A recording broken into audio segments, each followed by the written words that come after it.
Yeah, so I guess I had a few questions for you and kind of like see what you were doing, like I guess in the business. You said you own a rental property and then you manage a few and stuff. So I kind of want to just get more detail of like, your experience and like what you said you like manage and stuff like that. So if you want to just like give a brief, I guess, overview. Well, my property's in Texas, and the reason why I picked Texas is because we traveled there so often that it just Mhm. made sense that why don't we just buy a property there and then we can rent it out.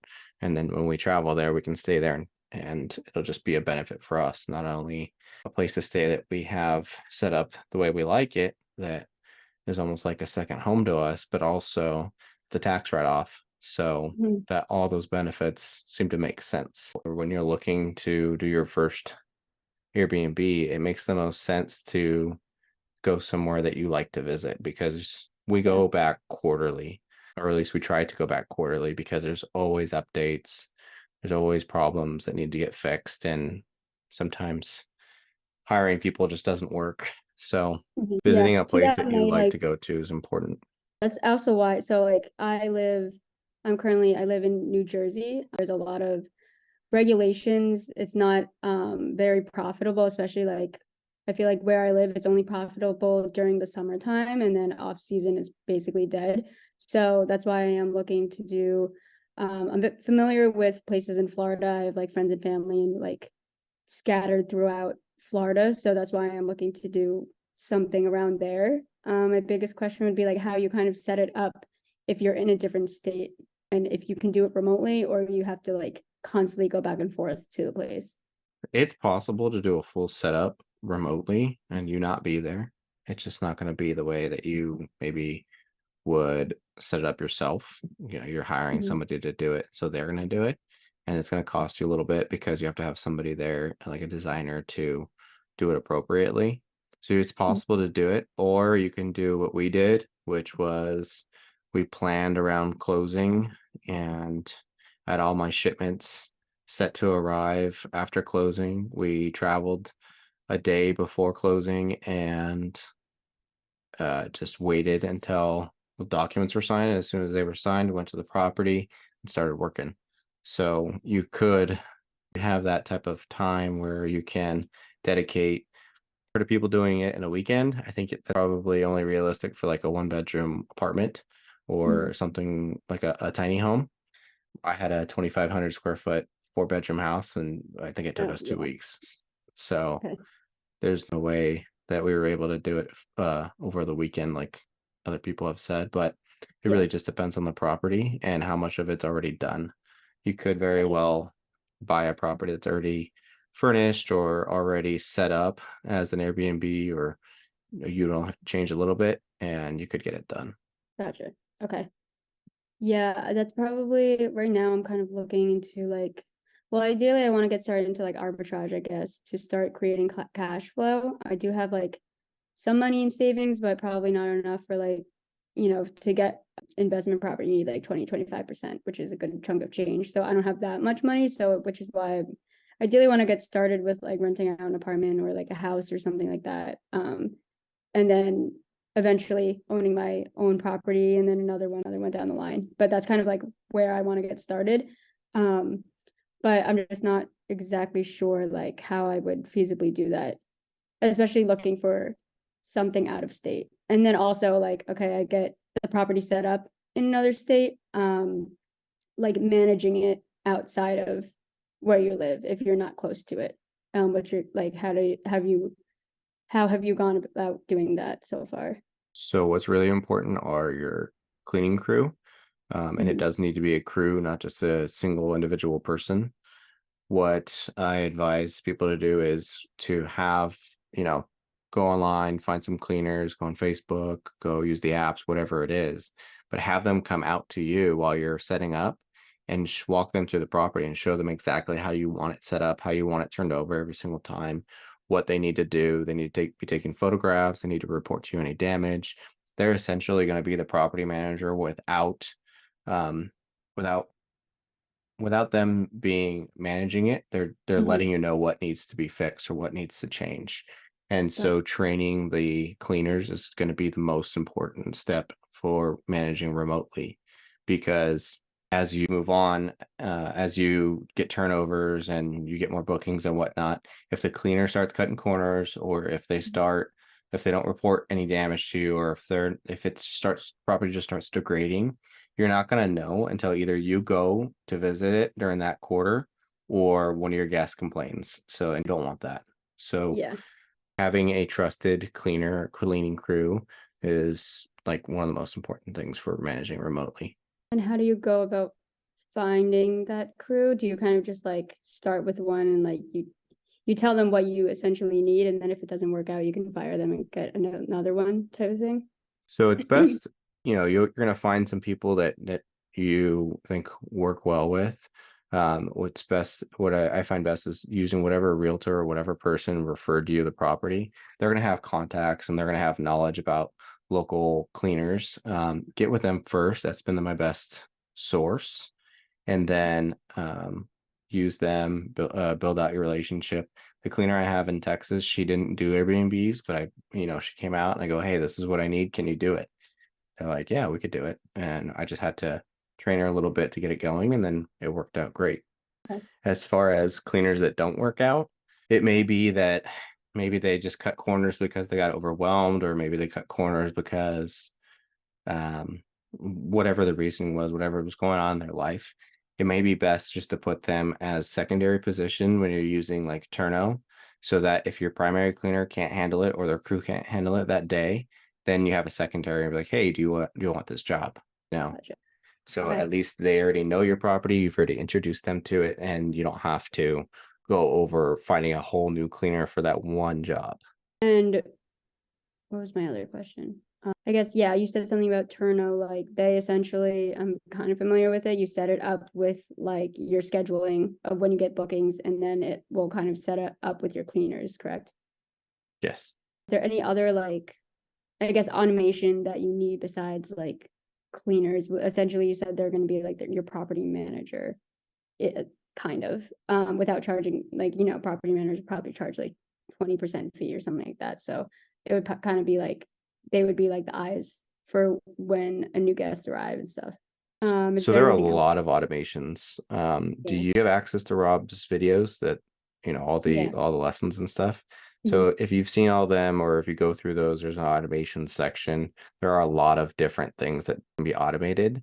Like your locks can be automated, your cleaners can be automated.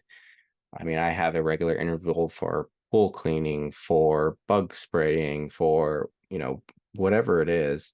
You're going to want to automate as much as possible, so that way you're not Yeah. sitting there and actively trying to manage this property. Even messages are automated, and I put a little bracket in my message that says automated message, but it's getting out all the information that needs to get out, and it's sharing the information with the guests, so that way they have everything in a timely manner. And you have to set up different triggers and different timelines so that way it gets done properly. But automations is going to be key to not having to be on your phone the whole time. Okay. You said you have the one in Texas, right? What other ones do you have? So I have the one in Texas. I'm managing one in Dandridge, Tennessee, and I have managing one in Big Bear, California, and then I'm working with another host camper for his property in Vista, California, and then I'm working with another host camper for their property. Actually, she has 4 properties in Austin, and with Oh wow. her, Okay. it's more so just trying to increase her revenue. She has a really good system going on. She's got her own like theme and the wellness retreat and whatnot, and she is very involved in all of her properties, but she needs to maximize that potential, making sure that the pricing's correct and getting people booked in a timely manner and whatnot. So doing all that, helping her with that process has been a new task for me, but it's been going well. And how do you go about like, okay, if she says like, well, right now I'm actually working with, I found a realtor who's in the area for Fort Lauderdale. She works in different parts of Florida, but in that area. And then she said she's been going around and doing, I guess, going to these different properties that I've been interested in, and talking with like the landlord. And she's have this one property that is a perfect location in Fort Lauderdale. It's right next to the beach, and it's off of near the main strip, Las Olas. I guess essentially, like, my biggest question would be how well, I mean, would you trust AirDNA when you put it into like the rentalizer? Is how accurate would that be as like a depiction of what you could potentially make? So you have to Go by really that or understand, you have to understand the way that AirDNA is getting their data, right? Mhm, Because they're just taking everybody's information in that market, or everyone in this with a similar property type, but they mhm, can't filter out properties with a pool, or they can't filter out properties with a game room, or they can't filter out, people who just list their homes on Airbnb and they put no effort into it and it looks like trash. So you can use AirDNA as a starting point, but it's just a starting point. I don't pay for the subscription. I mhm, just use it as like a reference point and then go from there. My property grosses $30,000 more a year than what AirDNA expects it to, because it okay. has a pool. I have a pool table. I have like just a lot of amenities that other people in my market don't. And so you can't really use that number as your hard line. You're just gonna use it Mhm, as a starting point. And then you can go on to like Rabu or abbu.com, and Rabu will give you comps. So you can go through and find what your comps are in that market. And then you can pick it one by one. Oh, this one is exactly like the one I'm looking at. I can probably decorate it just like they did. Probably going to make around the same amount daily, around the same amount of occupancy. But if you don't find those individual comps, then you're going to end up looking at data that's just skewed, right? yeah, that makes sense. When I look like at on Airbnb and I'll look at different units or different like I guess comps around the area, but some like it does get intimidating when there's like so much Airbnb listings in especially in like Fort Lauderdale. You look at Miami, obviously, like it's huge there. Um, when you look at a property and then you see that this person like I don't know, they have like only a few bookings within the next like 2 to 3 months, is that like a sign that I guess it's probably based on like how well they can set it up, but should you use that as like a sign like it's like oversaturated in the market, or do you know, does that make Um, sense? Oversaturation is going to be more so something you look at when you like take your market, go on Airbnb, search for a property, just flexible dates for however many people you plan on housing, and then let the map show you how many little red dots shows you what properties are there, right? So if there Mhm. is all kinds of availability in the market and there's an Airbnb on every block, two Airbnbs on every block, that's probably going to be a sign that it's pretty saturated, right? And then you can go into that market, go into Rabu, and see what people's occupancy is for those properties that you're looking at. You'll find the exact ones on Rabu. And if it says that they are 60, 70, 80% occupied, even though there's that many dots, then okay, maybe you just need to be the best one in the market to really captivate, all those guests. Or if you go into Rabu and it's a really nice property and they're only getting 20% occupancy and so is everybody else, that's probably Mhm. going to be a sign like, hey, this is oversaturated. I probably don't want to jump into this right now. Look for a new market. And what was the website you said? rabbu.com. Okay, and that's the one that'll give you like comps in the area. Yeah. Okay, cool. And then in terms of, I guess like logistics wise, like setting up like LLCs and like tax purpose wise, I guess, do you like get a property and set up an individual LLC per unit or per property, or you do kind of like an overall, just like a series, or how do you go about that? So, not a tax professional, nor do I understand Yeah. any of all this, but just what the way that I understand it is that an LLC would be designed to protect your own personal assets. If you have no personal assets that need protecting, then you probably don't have to go down that road. You would just go as a sole proprietor using your own tax ID number, and you can apply for your own EIN with the federal government and use that as your tax ID number. So that way it is a separated um, social essentially that you're not putting out.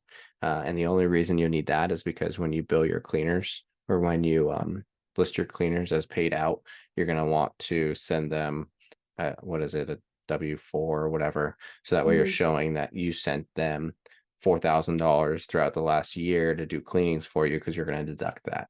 So as far as LLC goes and doing that for every separate property for an arbitrage unit, I'm sure you probably won't have to do that. You could if you plan on making a lot of money and you have a lot of assets you need protecting, but also Mhm. talk to your tax guy. I talked to my Yeah. tax guy and he said, "Hey, you need to do an S corp." I said, "Okay, why?" And he told me why. And I said, "Okay, well, let's do that then." So we ended up doing an S corp, and I don't have any LLCs. So it really just depends on everyone's individual situation. I don't know your situation, but Mhm. if you're just like letting that stress you out and not move forward, just call your tax guy and ask him real quick, see what Okay. you need. Okay.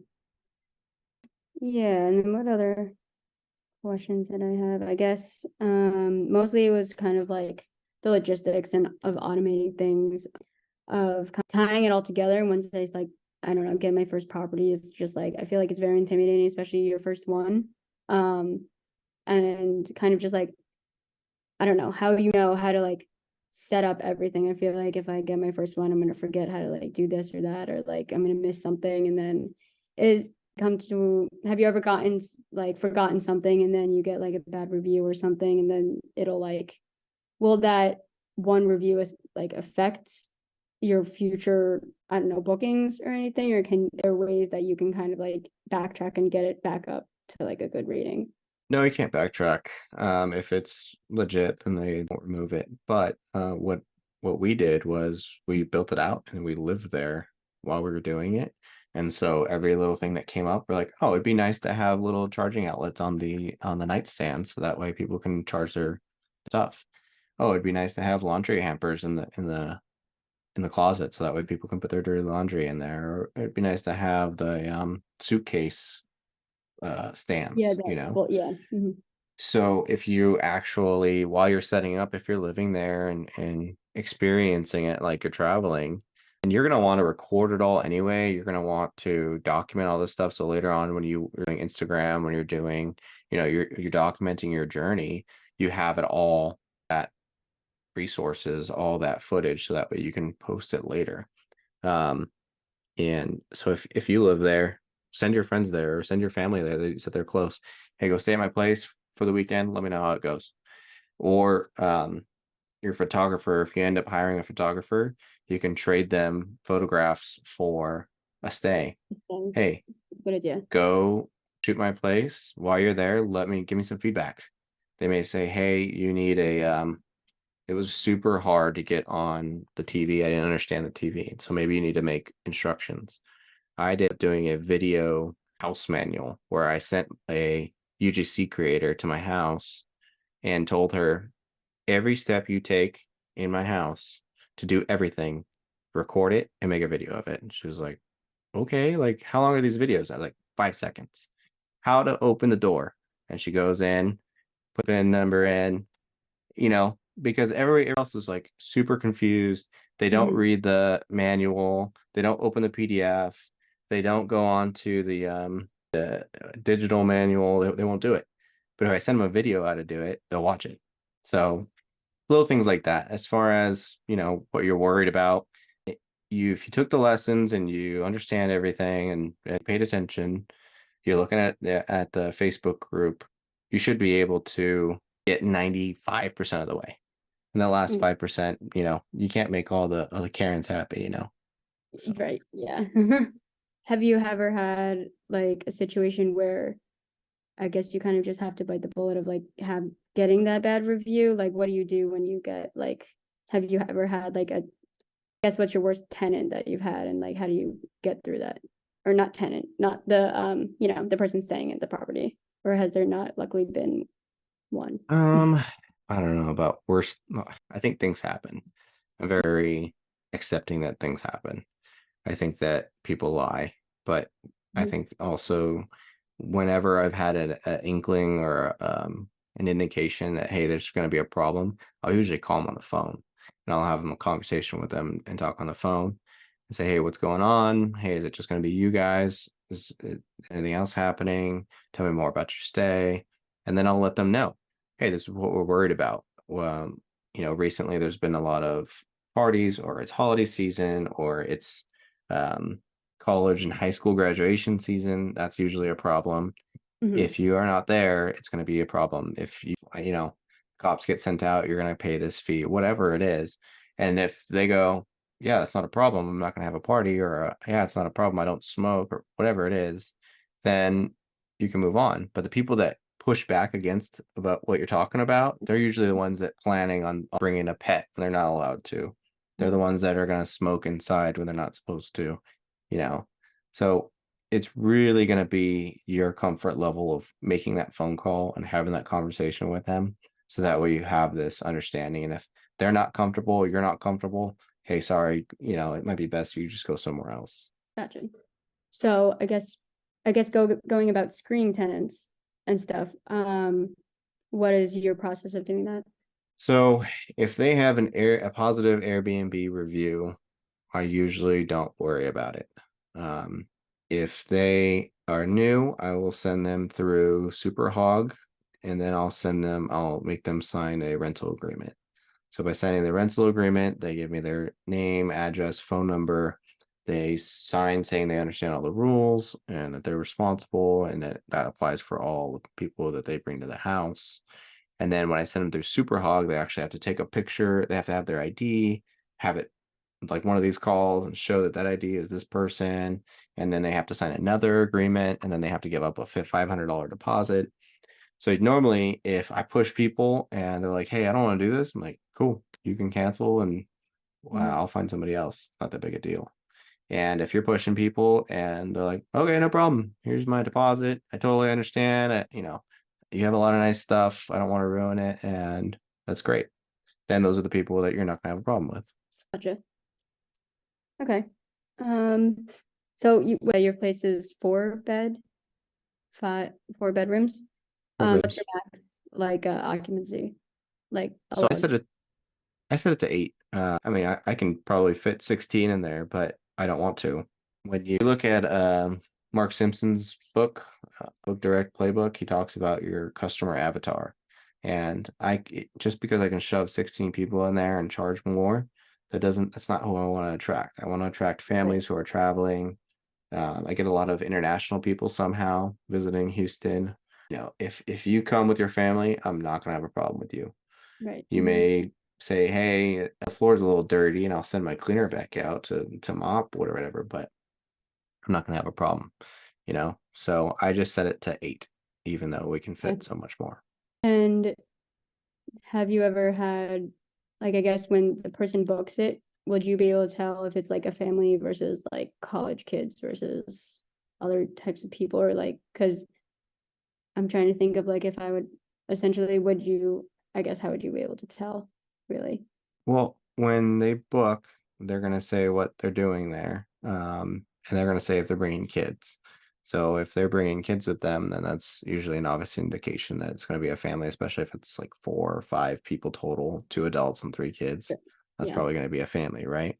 If it's 8 adults, and it's like, "Hey, what's going on? Tell me about your stay." "Oh, it's a girls' trip. We're going to be back and forth to downtown Houston. We're not even going to be there, but we may be showing up at like 2 a.m. after the bars close." Like, okay, that makes sense. You know, Gotcha. make sure you guys Uber or whatever it is. So as you get in more bookings and you talk to people, you'll really understand what the groupings are and how you can tell who's there to do what. Okay. You could just Um, ask. yeah. And then have you ever had like a tenant or anyone like lie to you, and then you like, I guess, go back to the place and it's like trashed, or they don't say that, they said that they won't do this, but they did or something. The only one I had was a mom booked a place for her son's high school graduation, and it made me very upset because she wasn't even there. Let the kid show up with his Oh, friends. They were bringing in beer, and then more people started showing up, and it's a pool house, so obviously they're in the backyard. But what is nice is my neighbors are really good friends of ours.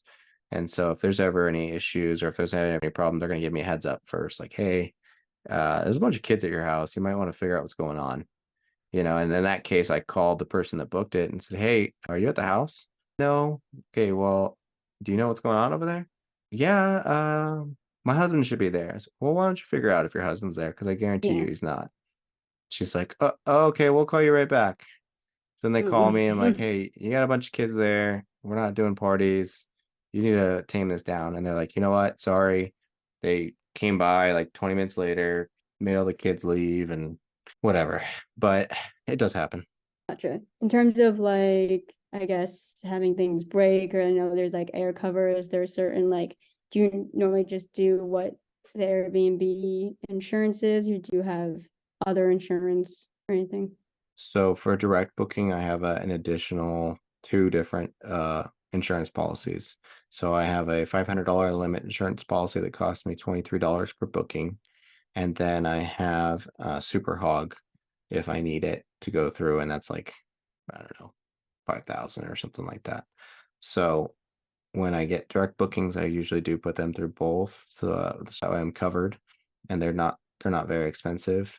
For air cover or for Airbnb bookings, I usually won't add on the other ones unless I see an issue, in which case I'll just throw on the Super Hawk one. And that's out, like you'll pay for that yourself, or will the tenant? Yeah, it's like $16 or something. It's pretty cheap. Oh, okay. Um, oh, and cleaning fee, like, I don't know, like in my past when I go to book an Airbnb for like, I don't know, me and like my friend and my boyfriend or something, like I will essentially have to pay for like, it'll say like the nightly cost plus cleaning fee. When you calculate your net profits after everything, do you deduct cleaning fee? Because essentially the tenant would be paying for it, right? So say like, I don't know, you profit $2,000, but will you have to subtract like how much you paid your cleaner? Or you know what I'm saying? So it's pass through, right? So you're gonna charge a fee, but normally what I charge is what my cleaner charges me. So it's not necessarily that it's coming out of your profit. It's just a pass through. You're gonna list it, and then you're gonna just pay your cleaner. There are people who may charge more to make profit off it, but I don't. I just whatever it is that I charge. Okay, so like it won't come out of like essentially the tenant would be paying for the cleaning fee, right? Like you don't, or Yeah, you the don't tenant deduct pays that you, from your then you profit. pay your cleaner. Oh, okay, all right. And then yeah, like what was my other thing? Oh, pets. Do you allow pets? Do you think that No. allowing you don't allow pets? I absolutely do not allow pets. I've had people bring pets, and if they do, if there's no damage, then I won't say anything about it. Um, but as far as pets go, they're usually gonna leave a smell or odor that's just not gonna work. And doesn't matter Right. how well trained people's pets they think their pets are, they're Mhm. always gonna be a problem. Scratch the door, scratch the furniture. They leave them in the house while they're gone. They may urinate or whatever it is. Yeah.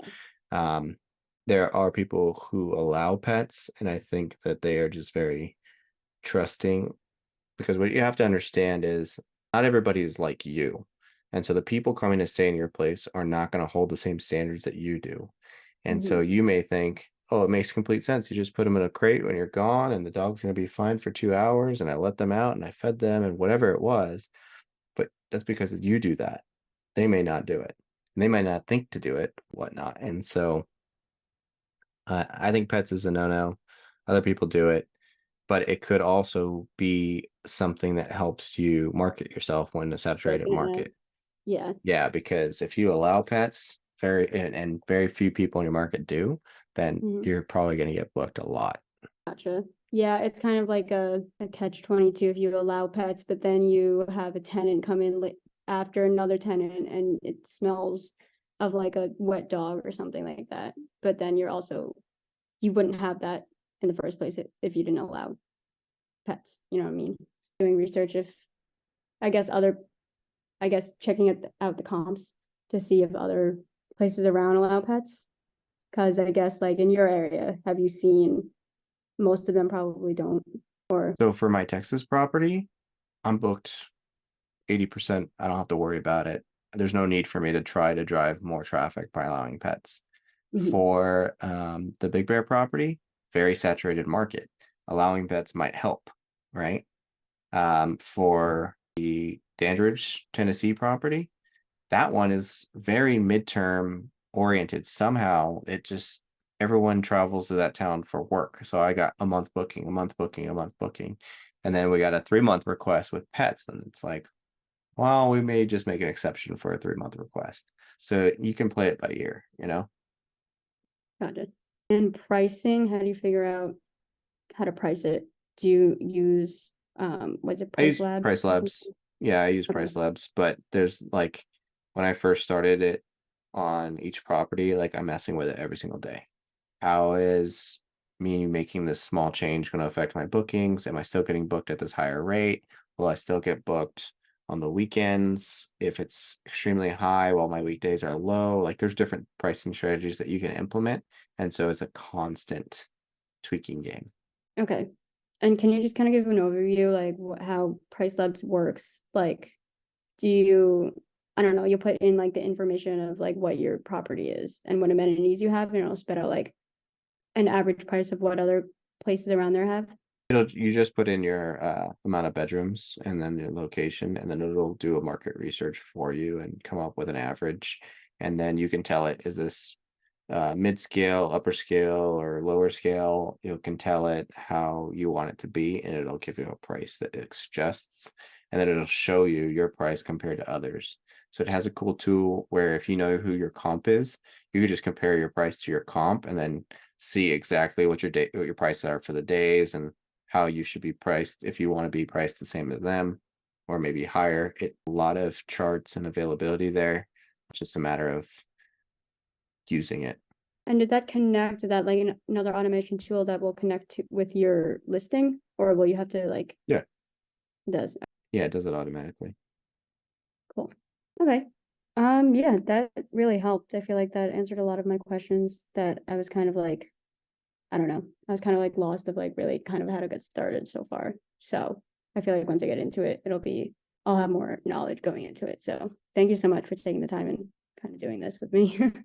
Yeah, you're welcome. I think you messaged Eric and he's an expert in arbitrage. So Yeah, hopefully I would definitely ask him arbitrage specific questions, and that's great. And I also think that if you're going to look into markets that you feel are saturated, you really need to learn the midterm rental game, because if you can just get it booked for a month or two while you're still figuring things out, while you're still learning and growing, um, that'll get rid of some of your anxiety. Everything will be paid for that month or two, and then you can move on from there. What I've moved to is a midterm, short term strategy where you're trying to get midterm bookings and then you fill in the rest, the gaps with short terms. Even though I don't need to, doing it that way just reduces my workload and makes it a lot easier to live my regular life and not be right. constantly attached to all these properties and guests. Okay. How do you go about switching from midterm to short term? You Like, just do you have put out different types of listings, I guess, for midterm? Yeah, I have Or it listed on many different sites. So I'm contacted with insurance companies. I'm listing it on Zillow. I'm putting it on Furnish Finder.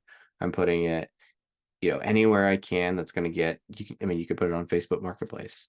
That's going to attract, those types of groups in different Facebook groups and traveling nurses groups, wherever it is that people are like, hey, I need a place to stay in this town, like, oh, I have a place to stay in that town, come on over. But you have to put yourself out there, and that's a little bit more like what I was doing for my client in Austin was, where else are you listed? Let's get you listed elsewhere, so that way you can gather that midterm booking, let that place go for a month or two, so that way you don't have to worry about and focus on your other properties. okay, awesome. Yeah, I think that's really it. If you have any other comments or anything for me, but thank you so much. This really helped. No, let me know if you end up needing anything or if you have any other questions. You should probably look at 30-day stay. It's do like an Audible book. So kind of go over the midterm rental thing. It's definitely a good strategy, especially if you're looking at Florida. You may find more people traveling to Florida for months at a True. time. Yeah. Okay. 30 days. Awesome. Yeah, I'll look into it. Yeah. All Thank you right. again.